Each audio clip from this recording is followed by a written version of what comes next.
Gracias. Bueno, entonces vamos a continuar. Estábamos en Meserium, ¿cierto? Sí, apenas. Sí, el mes. Tantito.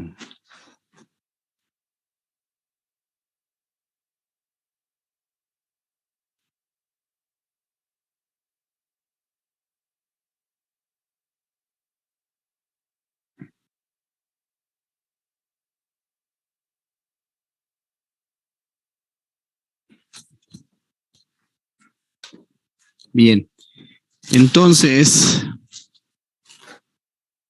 tenemos a Meserium. No sé si ya revisaron el tema o incluso lo hayan padecido o esta enfermedad le hubiera parecido a algunos de sus familiares. Si ubican lo que es la varicela zóster, aunque también mucha gente la ubica como, sobre todo los señores ya mayores lo ubican como la viruela loca. ¿Sí la conocen? Sí. Bueno, si se acuerdan ustedes, la varicela, luego de un inicio de un periodo de incubación y luego de un periodo prodrómico donde hay una afectación a nivel del aparato respiratorio alto, hay una ligero, como un resfriado. Y inmediatamente lo primero que se expresa en esta enfermedad es que es causada por un virus.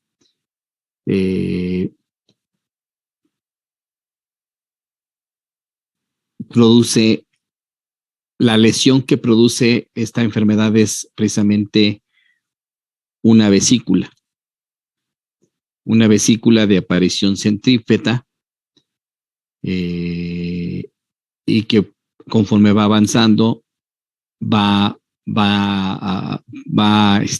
va extendiendo, y entonces va involucrando a gran parte del cuerpo, las extremidades, incluso la cara, y es muy pruriginosa. Generalmente cuando esta enfermedad afecta a niños, ¿sí?, en edad escolar, estos niños tienden a contaminar a contaminar esas lesiones y entonces hacen un impético secundario, ¿no? ¿Por qué? Porque llevan bacterias y se rascan. Entonces, a veces no traen las uñas suficientemente, no lo adecuadamente recortadas, y eso hace que se contaminen. Y entonces esa vesícula pruriginosa, ¿sí?, que a veces las abuelitas, ¿no?, les dicen a sus mamás, ponle polvo de haba, ¿no? Es una alba alcanforada, además, ¿no?, que mitiga un poco ese prurito, o los embadurnan de calamina, ¿no? Que es una loción que es bastante olorosa. Entonces, y después termina precisamente en una vesícula, en una costra. Entonces, es muy aparatoso esto porque las maestras de los niños que están en edad escolar no les permiten el acceso a la escuela, aún cuando ya la costra ya no es una fase de contagio, ¿no? Ya no hay posibilidades de contagio. Entonces, normalmente son 7 días de vesícula y 7 días de costra. Entonces hay ausentismo, o había ausentismo de más de 3 semanas, ¿no?, escolar. Y entonces cuando ustedes administran medicamentos homeopáticos con base en la morfología, ¿no?, de la lesión y los síntomas característicos de esa lesión, ustedes pueden recortar esos periodos, ¿no? Entonces empezamos con Rustoxicodendron, que es el específico de la costra y del prurito intenso. Luego lo dan por 3, 4 días y luego se van con Meserium, ¿sí? Por si llegaba a contaminarse alguna de estas lesiones, y yo termino el cuadro y se limpian muy rápidamente esos pacientes con Antimonium tartaricum. ¿Se acuerdan cuando vimos bronquiolitis, cuando vimos el tártaro emético, el Antimonium staviatus? Es exactamente ese medicamento. Recuerden que tiene contacto cuando también genera en la piel lesiones, ¿no? Importantes como en pústulas, y entonces limpia a estas personas rápidamente. Entonces yo empiezo con Tuja 200 en dosis única, porque a pesar de que la lesión es en la piel, para mí yo he considerado que la expresión de la vesícula, ya hay un exceso, hay líquido, hay un exudado. Ahí me voy como tendencia psicósica, y por eso manejo Tuja en dosis única, Rustoxicodendron a la 30 centesimal, y a los 3 o 4 días le cambio ya a Meserium y termino los siguientes 3, 4 días con Antimonium tartaricum. ¿Vale? Entonces, por eso decía, hacemos un paréntesis. O bien, y en los pacientes obesos, en los pacientes donde esa secreción o ese exudado es un poco más intenso o más de mayor cantidad, entonces hablamos de grafites, ¿no? Grafites es un mineral, ¿no? Que su patogenesia está construida precisamente, o se construyó a partir de los datos toxicológicos que provocaba este mineral en los mineros, ¿no? Porque sabemos que el grafito o el grafeno lo que hace es que al ser inhalado provoca una alteración a nivel de la glándula tiroides, y entonces hay un hipofuncionamiento tiroideo, por lo tanto hay tendencia a la obesidad, ¿sí? Y entonces eso se vuelve un medicamento constitucional porque es un sujeto obeso que al contacto con la piel hay una dermatitis por contacto, y entonces esa piel que tiene contacto con este mineral provoca en principio erupciones eczematosas con exudado, ¿sí? Como si fuera miel. Y luego hay una hiperkeratosis, ¿no? Por eso hablan de una induración de la piel. E incluso también hay una induración de las faneras, ¿sí? O a nivel afecta también las uñas. Y entonces, por eso es que lo volvemos a agregar en el impétigo en la fase de costra, sobre todo en pacientes obesos, ¿vale?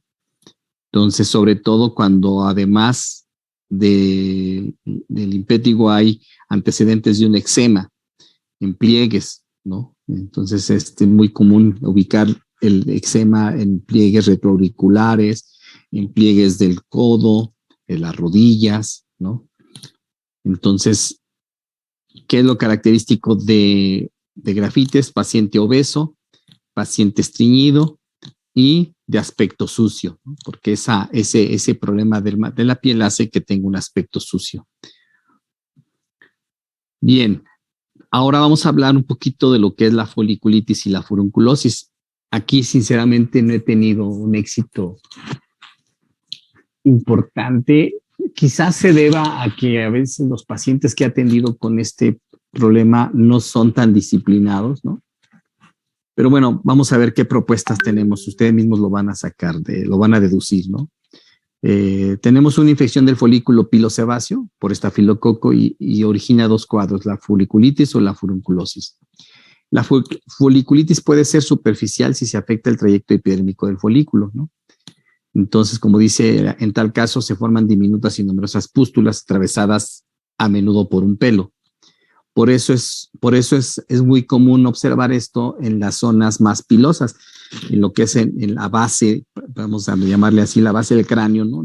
La piel cabelluda que está en la base del cráneo, la barba, ¿no? Lo que se conoce como psicosis de la barba. Vean por qué les hago referencia cuando hablamos del miasma o de la enfermedad crónica que Hahnemann habló derivada del contacto venéreo del virus del papiloma humano, las verrugas vulgaris, ¿no? Es la psicosis, ¿no? La psicosis es el sicón, ¿no? Lo que cuelga, la forma de higo, y no la psicosis, lo que es en este caso, la psicosis de la barba o el problema psiquiátrico, ¿no?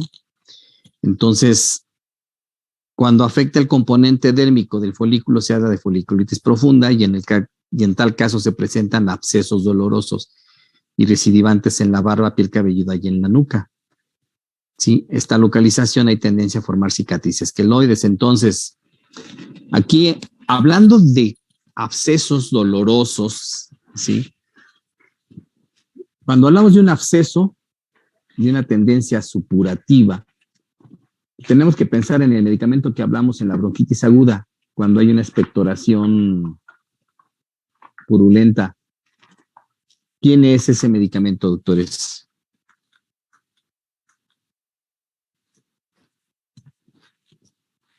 No me digan, se les olvidó si lo vimos apenas en la clase. ¿Es belladona?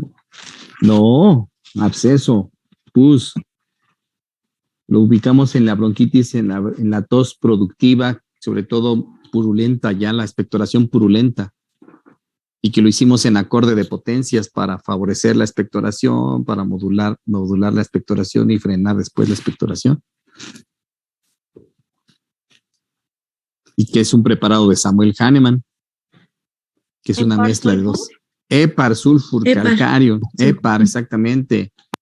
¿Sí? Entonces, si pensamos en hepar y... Híjole, doctor, esa está. Le acaban de dar un golpe duro a mi corazón, pero bueno. Precisamente es por lo que he estado batallando estos últimos meses, porque no sé qué está pasando. O sea, realmente, incluso me he puesto a reflexionar si realmente debería estar yo ahí en la escuela impartiendo cátedra, porque parecer no estoy logrando el objetivo, que es transmitir el conocimiento y dejar huella en ustedes, ¿no? Y ya tiene años que me está pasando esto, porque les platico también, precisamente hablando de Hepar sulfur. Tuve una alumna un semestre antes de iniciar la pandemia, que incluso ya desde entonces me había invitado a la fiesta de graduación, porque es la amiga, es la mejor amiga de uno de los amigos de mi hijo. Y entonces tomó clase conmigo. Después me llevó a su sobrina a consulta. Y hicimos amistad con su familia, y después fue su papá a consulta. Y en una de esas consultas que su papá lo acompañó a ella, y le dije, no, pues fue su sobrina, le preguntaba, ¿no? Tenía 5 meses que habíamos terminado, habíamos llevado a la materia, y le pregunto precisamente, dime qué medicamento homeopático tiende a mejorar o a modular el proceso supurativo, y no me contestó, ¿no? Entonces, y lo dije, bueno, en aquel entonces, bueno, que tiene 5 meses, ya te pasó mucho tiempo, pero ustedes tienen 1 mes, doctores, o menos de 1 mes un poquito más de 1 mes, perdón. Pero bueno, espero que con este choro mareador que me acabo de aventar ya no se les olvide. Cuando hay absceso, doctores, y perdón que lo exprese de esta manera, saben que soy muy simple para mis expresiones a veces. Cuando el pus está a flor de piel, cuando está maduro, si me permiten decirlo así, el absceso, y está así brotando el pus, Hepar sulfur. Cuando hay un absceso doloroso, como en el caso de la foliculitis, donde no hay esa expresión supurante, ¿sí?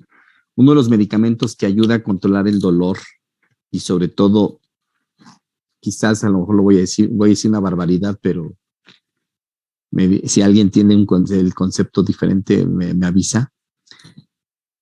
Se absorbe ese absceso, es silicia terra. Silicia. No silicia, como muchos médicos lo pronuncian, silicia. ¿Sale? Los odontólogos usan mucho hepar sulfur y silicia. Sobre todo ustedes llevaron una materia el semestre pasado que es estomatología, ¿no?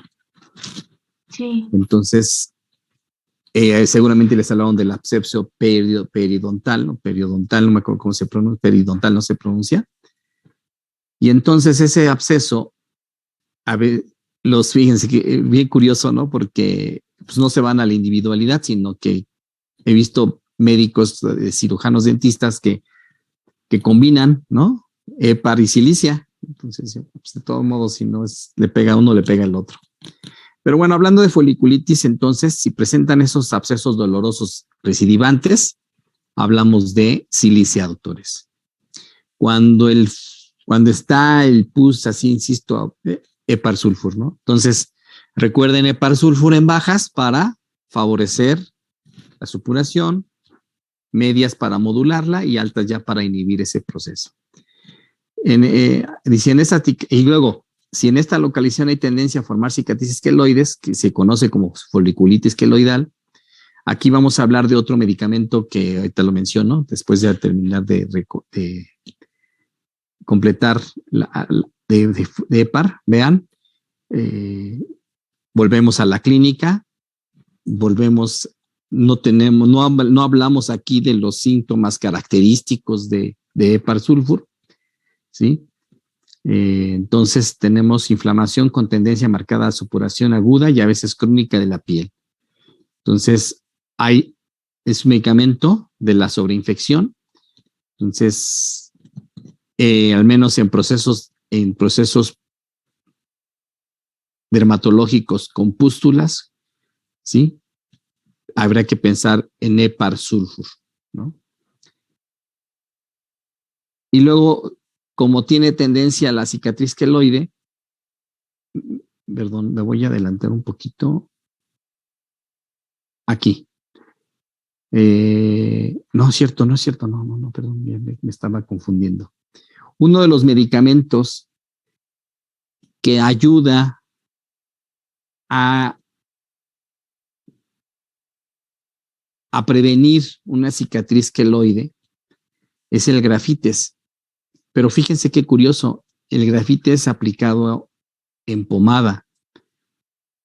Y la pomada de grafites es con grafeno, con el mineral. Entonces, no para disminuir la apariencia de la cicatriz queloide, porque ya cuando tiene la cicatriz queloide, ya ahí va a ser muy difícil que se elimine ese problema. ¿Sí? Entonces, primero, hablando de foliculitis, y como tienen esa tendencia a hacer cicatrices queloides, la combinación, por eso los franceses son pluralistas, hepar sulfur y grafites, doctores. ¿Ok? Grafites como medicamento constitucional o medicamento para evitar la cicatriz queloide, 30 centesimal. Cuando ya está la cicatriz queloide, doctores, entonces, aquí les paso el dato. Hay un preparado de la homotoxicología, que es precisamente la combinación de calcárea carbónica con grafites. Incluso viene preparado ya para que ustedes lo puedan aplicar parenteralmente. Entonces se fabrica, esas ampollitas se fabrican en medio estéril y lo que hacemos es que aplicamos en las cicatrices, aplicamos este medicamento para empezar a ayudar a disminuir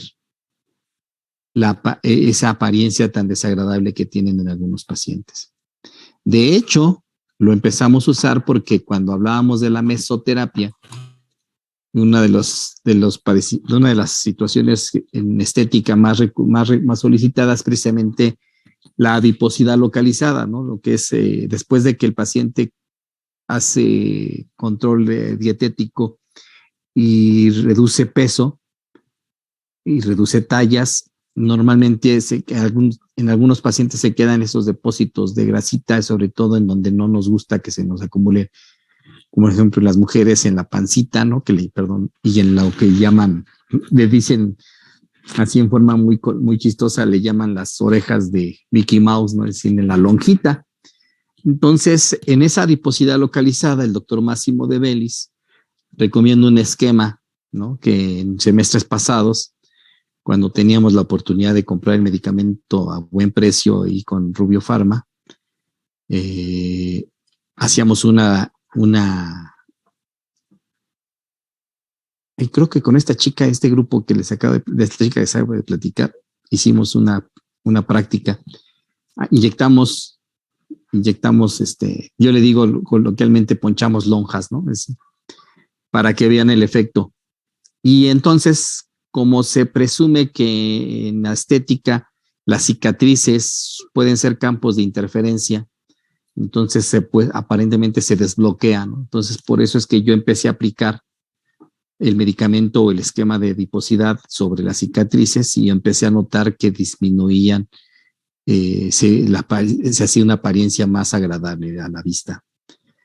Entonces, por eso es que tenemos esta opción, doctores. Hablando de foliculitis, incluso, insisto, combinamos Epar con grafitis y así vamos evitando que el paciente tenga esa cicatriz queloide. En la furunculosis, que es el proceso inflamatorio, dice aquí es peor y conduce a una necrosis y lesión del folículo. La lesión es de un diminuto absceso muy doloroso que se abre al exterior dejando cicatriz cuando se resuelve. Entonces, otra vez, Epar sulfur con grafites. Y la hidrosadenitis, aquí, que es por ahí que me estaba confundiendo, es la infección estafilocóxica de las glándulas sudoríparas apócrinas presentes en axilas y zonas anogenitales. Y quienes han padecido este problema, ¿no? El primo de un amigo dice que son muy dolorosas, ¿no? No, y sí es cierto, es una prima hermana tuvo ese problema y sí dice que era muy, muy doloroso, ¿no? En aquel entonces le manejé medicamentos homeopáticos y parece que le ayudó un poquito. Entonces hay abscesos más profundos, muy dolorosos, que forman plastrones duros, inflamados y crónicamente recidivantes. Esto es lo que les decía, ¿no? Hace rato cuando hablábamos de foliculitis. Cuando es muy doloroso y más profundo el absceso, sí, que no está el pus como la furunculosis, ¿no? Silicia, doctores, ¿sí? Silicia es un medicamento de acción general en supuraciones y infecciones crónicas, ¿no?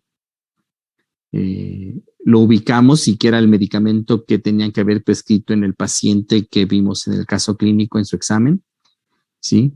Silicia era el medicamento, o bien quienes pusieron pulsatilla, está bien, ¿no? Porque pues vimos que era el medicamento de cierre, ¿no? De procesos inflamatorios agudos, ¿no? O de las secreciones amarillentas, ¿no? No irritantes, ¿no?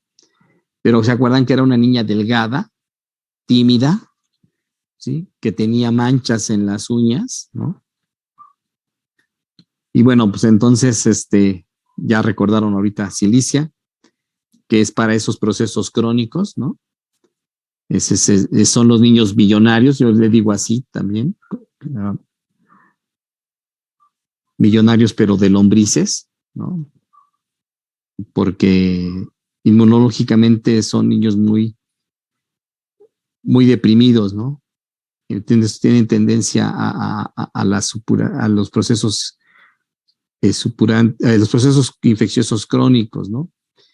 Entonces, y se acuerdan que es muy delgada la constitución de silicia, pero tienen un bodoque ahí aparente que hace que vean como si fuera, algunos médicos también dicen como si fuera una cuerda con un nudo en la mitad, ¿no?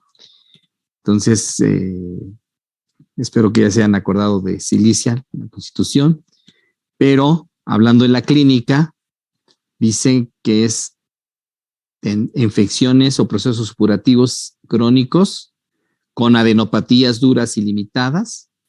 La sensación o una característica es que siente como espinas o astillas, ¿sí? Y sobre todo el frío, ¿no?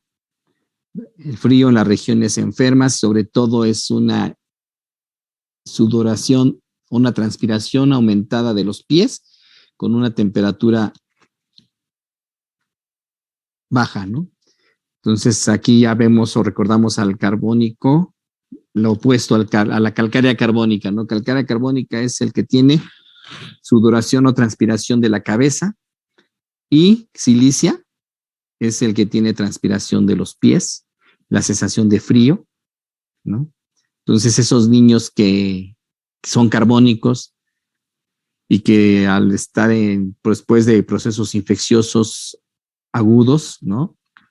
No es fácil su recuperación, recaen continuamente, pierden peso, entonces es ahí cuando yo digo que un paciente calcárea carbónica se cambia de constitución, se transforma y se va hacia una silicia, ¿no? Que lo característico morfológico es que baja de peso, ¿no? Entonces, vean aquí lo que dice la materia médica homeopática, la tendencia a las supuraciones crónicas, fenómenos supurativos de repetición como la furunculosis, la impétigo y la hidrosadenitis. Y este medicamento, doctores, tiene una gran aplicación en la hidrosadenitis. Es decir, no hay una indicación, no hay una patogenesia muy clara de Echinacea angustifolia. Pero en la clínica, no me acuerdo si esto creo que lo saqué de Vanier, dice claramente hidrosadenitis, ¿sí? En esos abscesos dolorosos que están, que incluso a veces se asientan algunos de los pacientes piensan en la espalda, ¿no? Pero cuando son en axilas, ¿sí? Este medicamento, la Echinacea angustifolia, tiene una acción muy, muy, muy, muy importante, sobre todo si se utiliza a la 30 centesimal en hidrosadenitis o en procesos infecciosos. De hecho, a finales del siglo pasado, cuando yo estaba en Cofepris, usaban mucho esta planta, pero sobre todo no usaban esta género, pues, pero usaban otra especie que es la purpúrea. Incluso llegaban a decirle en Estados Unidos que eran el antibiótico natural, ¿no? Porque parece que tiene propiedades bacteriostáticas. En tiempos de pandemia, y el doctor Héctor Cano fue uno de los que promovió un tratamiento incluso preventivo de la COVID, usó Echinacea. Yo también usé Echinacea, pero básicamente la Echinacea que yo usé fue la purpúrea, porque la Echinacea purpúrea tiene propiedades inmunoestimulantes y antiinflamatorios. Y sí, pero solo si lo utilizan a la 3 o 6D. Acuérdense que una planta o una sustancia invierte su efecto si lo presentamos más allá de la cuarta decimal, ¿sí? Para mantener la propiedad alopática, si me permiten el término, es en tintura o hasta la tercera decimal. ¿Cuál es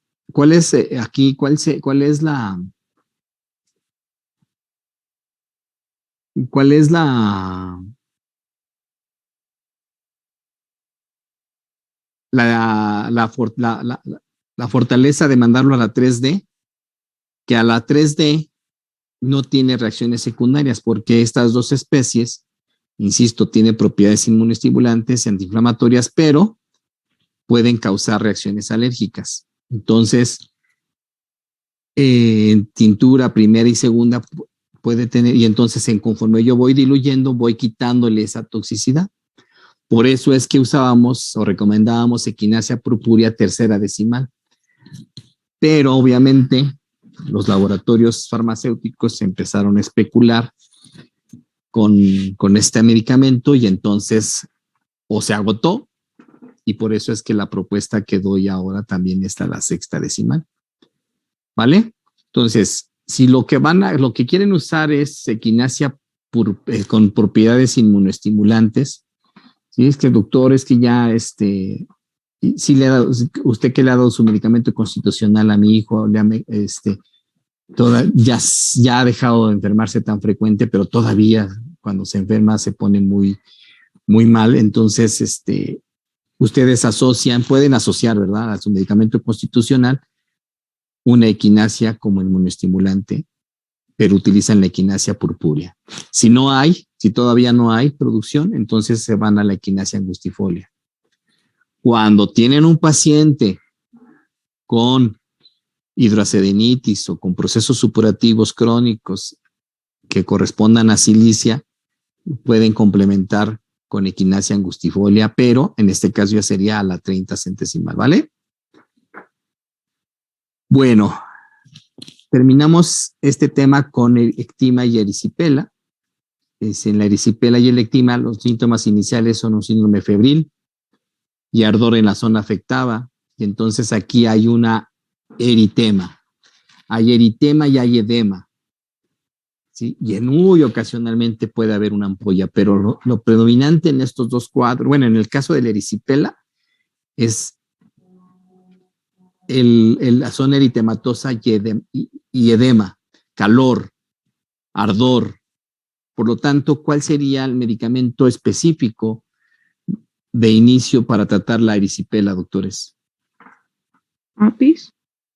Puede ser apis, pero acuérdense que apis más bien es un edema pálido, no es tan rojo, y además tiene dolores característicos, ¿no? ¿Cuál es el más congestivo, doctora? Que tiene un edema más importante, una vasodilatación, rubor, calor. ¿Belladona? Belladona, así es, belladona. ¿Sí? Entonces, solo una sola vez en mi vida he atendido, y eso fue de estudiante, una tía, la atendí por una erisipela, a pesar de que le mandamos su antibiótico, pues como era de escasos recursos, no. Y aparte un poquito también ¿cómo se dice? Ay, se me fue el término. No se lo tomó y solo se tomó la belladona que yo le llevé. Entonces, mejoró sustancialmente con belladona. Y cuando hablamos de ectima, yo nunca he tenido un caso de ectima, pero bueno, aquí tenemos que recordar un medicamento homeopático que ustedes conocieron en Farmacodinamia 2 y que lo ubican más para esos problemas respiratorios, para esas rhinosinusitis, donde hay moco característico, que es un moco verde, pegajoso, filante. ¿Sí? ¿Quién es? De los Cali, el que tiene ese moco filante, pegajoso. Calium bicromicum, ¿no? Calium bicromicum. Fíjense que si ustedes revisan la materia médica de Calium bicromicum, se van a acordar que tiende a formar úlceras, pero curioso, las úlceras pareciera como que las hicieron con un sacabocados, ¿no? Es decir, son úlceras muy, muy finitas, muy bien limitadas, ¿no? Pero se va a ver al fondo, se va a ver una secreción amarillo verdosa o verdosa. Y entonces la lesión característica del ectima es la ulceración como hechas por sacabocado. Entonces aquí en erisipela hablamos de belladona y en ectima hablamos de Calium bicromicum, doctores. ¿Sí?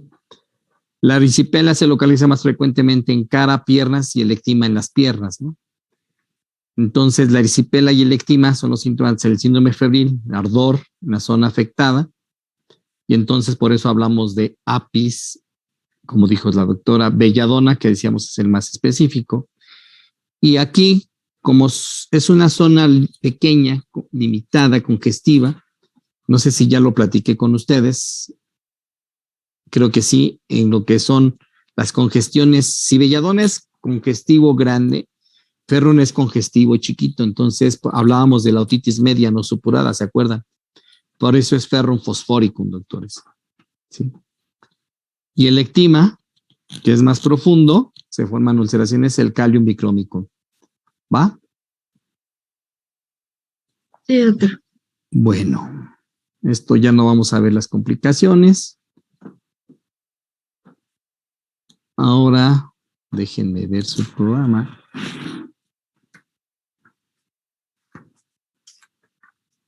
Estamos hablando de impétigo, erisipela, ectima, foliculitis, furunculosis, hidrosadenitis. Entonces ahora vamos a ver la propuesta del herpes simple, ¿vale? La propuesta homeopática. Y ya no vamos a hablar para irnos directamente a la propuesta homeopática, ¿les parece? Ustedes Sí. ya, seguramente ya recordaron todo lo que es la definición. A ver, déjenme ver en dónde está.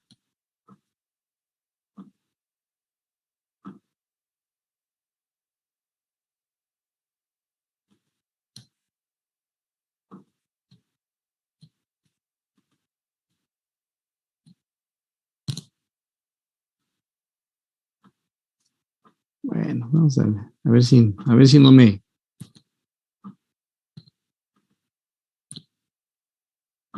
A ver si no me consume el tiempo. Dentro de las dermatosis virales, doctores, pues principalmente hablamos del herpes simple, que saben ustedes que es una infección producida por el virus del herpes simple, ¿sí? 1 y 2, que afecta piel y mucosas bucal o genital, ¿no? Que afecta a todas las razas en ambos sexos y a cualquier edad. Y su edad media de aparición es entre los 20 y 25 años de edad. El virus, el herpes simple 1, tipo 1, no se transmite por contacto sexual, aunque sí se ha demostrado que puede estar en infecciones genitales. En tanto que el herpes simple tipo 2 es de transmisión sexual, pero que también por algunas conductas por ahí, sobre todo tipo sexual que hacen algunas personas, se ha detectado o se ha aislado en lesiones bucales, ¿no? Entonces, los sujetos con anticuerpos contra el herpes simple 1 no presentan lesiones genitales y no así quienes presentan anticuerpos contra el herpes simple 2. Dentro de la clasificación, bueno, hablamos de una estomatitis, un herpes labial, una gingivoestomatitis herpética. En el genital hablamos de una balanitis o una vulvovaginitis herpética. Y puede haber otras, ¿no? Como la proctitis herpética, el herpes perianal, la queratoconjuntivitis, el herpes perianal y diseminado, el panadicio y los el eczema herpético. Entonces, hablando del herpes simple 1, ¿sí? Puede haber síntomas premonitorios como la sensación de quemazón, ¿cierto? Empieza a sentir como una sensación de quemadura, ¿no? En el labio. Y entonces, lo que nos dice bueno, antes cuando veían televisión abierta ustedes, bueno, sus papás, ustedes ya no ven televisión abierta. Todos son ustedes ya son de plataformas digitales, de puras redes sociales, ¿no?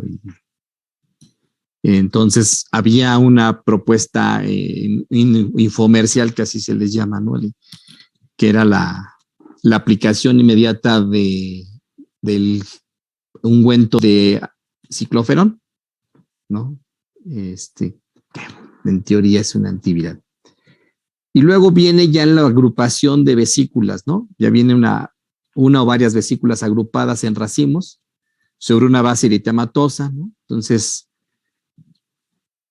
ya quienes han pasado por mis aulas, ¿no? O por mis clases virtuales y que han hecho o van a hacer, como ustedes, que van a hacer un mapa mental, ¿no? De herpes simple, me van a poner inmediatamente ahí a Rux bernis, ¿no? O Rux venenata, ¿sí? Y van a dibujar vesículas agrupadas sobre un fondo eritematoso, ¿sí? Y entonces ahí van a recordar, porque incluso ya van a tener el medicamento en su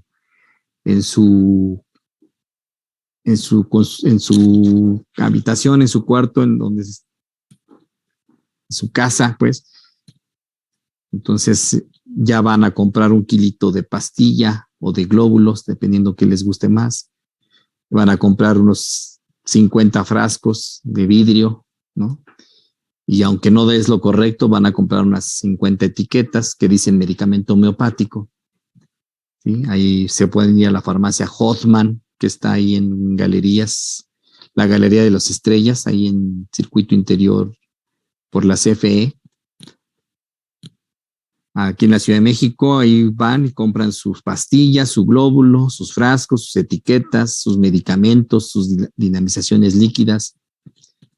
Y entonces van a ir impregnando ya sus medicamentos cuando tengan ahí la necesidad de atender a un paciente en forma urgente, y aparte pues, se van a ganar una lanita, ¿no? Porque, oye, primo, qué padre que me diste este medicamento, ¿cuánto te debo? No, pues dame 200 pesos, o sea, nada más.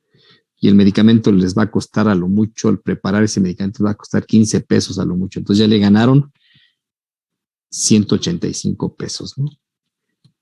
Entonces la primoinfección sucede antes de los 5 años, pudiendo pasar desapercibido, y cuando produce cuadro clínico lo hace como gingivoestomatitis herpética. Y entonces el diagnóstico, bueno, pues, necesito diagnóstico de SANC, y entonces el medicamento específico de la herpes labial, Rux bernis o Rux venenata. Y aquí les voy a preguntar, ya para irnos y ya no ver herpes zóster. Si el cicloferón no ha demostrado realmente una eficacia importante en el tratamiento de ese tipo de lesiones, ¿qué le asociarían ustedes? ¿Qué le darían ustedes o para que se aplique localmente el paciente, además del Rux bernis? ¿Le darían Rux bernis a la 30, cada 2 horas o cada 4? ¿Y qué le agregarían ustedes? ¿Qué le dirían? O sea, no te pongas no compres esa cochinada que se llama aciclovir, ¿no? ¿Qué le darían, doctores? ¿Meserium? En Meserium, acuérdate que el Meserium como tal irrita la piel. Pero hay una planta que tú seguramente conoces, Alan, que tiene una acción cicatrizante. Tuja. Tuja también, acuérdense que Tuja es más bien para las verrugas, ¿no? Para los crecimientos, las hiperplasias, ¿no? ¿Será caléndula, doctor? Exactamente, caléndula, ¿no? ¿Por qué? Porque saben que caléndula es una plantita que tiene propiedades antisépticas, que tiene betacarotenos, ¿no? Y que tiene propiedades también cicatrizantes. Entonces, hay muchos preparados ya en el mercado a base de caléndula. Entonces, yo les propongo que se apliquen un ungüento de caléndula y su Rux bernis, ¿no? De volada, doctores, ¿no? Ya hace poco lo volví a vivir con una sobrina, ¿sí? Me llamó la atención que es una niña de 10 años, 11 años de edad, y empezó con su herpes, y como ya tenían Rux bernis porque a su hermana le pasó, rápido, en menos de 2 días ya estaba esa situación resuelta. ¿Vale? Bueno, chicos, chicas, esperemos que dentro de 8 días ya no haya problemas en la escuela. Y por favor, ahí les encargo que busquen, que está bien que se manifiesten sus compañeros, ¿no? Sobre todo los semestres bajos, que son los que se quejan mucho de las cosas, pero que predomine el sentido, la identidad en el estudiante del Instituto Politécnico Nacional y de la Escuela Nacional de Medicina y Homeopatía, ¿no? No saben cuánto me duele que no tengamos respeto por nuestra institución, la institución que nos está dando la formación profesional, ¿no? La institución que nos va a preparar para que podamos tener una mejor calidad de vida, ¿no? Entonces, por ahí seguramente ya lo vieron el video de la entrevista que hicieron en ese noticiero a uno de los estudiantes de la escuela y que se atrevieron, ¿no? A poner unas cartulinas ahí tapando medicina y poniéndole chinches y homeopatía, ¿no? O para aquellos que todavía se les hace muy gracioso decir la Escuela Nacional de Medicina y Hechicería, ¿no? Entonces eso no es tener respeto, doctores. Eso es no tener identidad, ¿sí? Y yo creo que los primeros que tendrían que saltar y ofenderse cuando ven ese tipo son ustedes mismos, ¿no? Ustedes que sí quieren su carrera, que sí quieren su escuela. Entonces, pues, ojalá que ya no haya faltas de respeto. Insisto, tienen derecho a manifestarse, así lo establece la ley orgánica y el reglamento pero, pues, con el debido respeto, ¿no? Entonces, nos vemos dentro de 8 días. Ahorita nos conectamos a las 9, a las 10 en punto. Nos conectamos los equipos 2 y 4 que les toca conmigo y el 1 y 3 con el doctor Héctor Cano. Gracias, chicos. Los que van con el doctor Cano, pues que tengan buen fin de semana y nos vemos dentro de 8 días en la escuela, primero Dios. Gracias, doctor. Gracias. Jefa, ¿me puedo quedar con este invite aquí? Y nada más apago mi... Va. Ok, chicos. Bonito fin de semana. Bye.